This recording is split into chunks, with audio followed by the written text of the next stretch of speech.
রাষ্ট্র আমাদের ট্যাক্সের টাকায় চলে। আমাদের মৌলিক যে পাঁচটা খাদ্য, বস্ত্র, বাসস্থান, চিকিৎসা এবং শিক্ষা, এই পাঁচটা মৌলিক অধিকার নিশ্চিত করার দায়িত্ব রাষ্ট্রের। পাশাপাশি মানবিক দিকটা হলো আমাদের সমাজের সমাজপতিদের। এটা হলো তাদের মানবিক দিক, কিন্তু এটা তাদের করতেই হবে এরকম না, কিন্তু রাষ্ট্রের করতেই হবে। কারণ সে আমার টাকায় চলে, আমার টাকায় খায়, আমার টাকা আমার পিছনে খরচ করবে। সমাজের বিত্তবান যারা আছে, শিল্পপতি যারা আছে, তারা যদি করে সেটা হলো মানবিক দিক থেকে তাদের এটা করা উচিত, এগিয়ে আসা উচিত।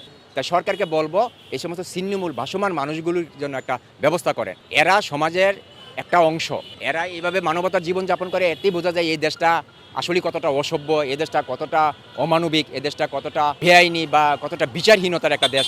এগুলি দেখলেই বোঝা যায়। যারা গৃহহীন আছে তাদেরকে গৃহের ব্যবস্থা করে দিতে পারে, যারা কর্মহীন আছে তাদেরকে কর্মকে ব্যবস্থা করে দিতে পারে, তাদেরকে আশ্রয়ণ প্রকল্পের আওতায় আনতে পারে। সমাজ কল্যাণ অধিদপ্তর তো একটা প্রকল্প আছে তাদেরকে নিয়ে, তারপরেও কেন এরা থাকবে? ঢাকা শহরে এখন ভিক্ষুকের জন্য পাড়া দেওয়া যায় না, এয়ারপোর্টের মতন জায়গা ভিক্ষুক। তাই আমি বলবো এগুলি সরকারি পৃষ্ঠপোষকতায় এগুলি চলতেছে। এই যে ছিন্নমূল বলেন, এই যে ভিক্ষুক বলেন, এগুলি সরকারি প্রমোট করতেছে, এদেরকে সরকারি এনজিওগুলি স্পন্সর করতেছে, মাঠে নামাইতেছে। কারণ এদেরকে দেখায় এই এনজিওগুলি বিদেশিদের কাছ থেকে টাকা নেয়, এদের দেখায় এই মন্ত্রণালয়গুলি সরকারের কাছ থেকে বছরে 1000 কোটি টাকা কামায়, লুটপাট করে নেয়।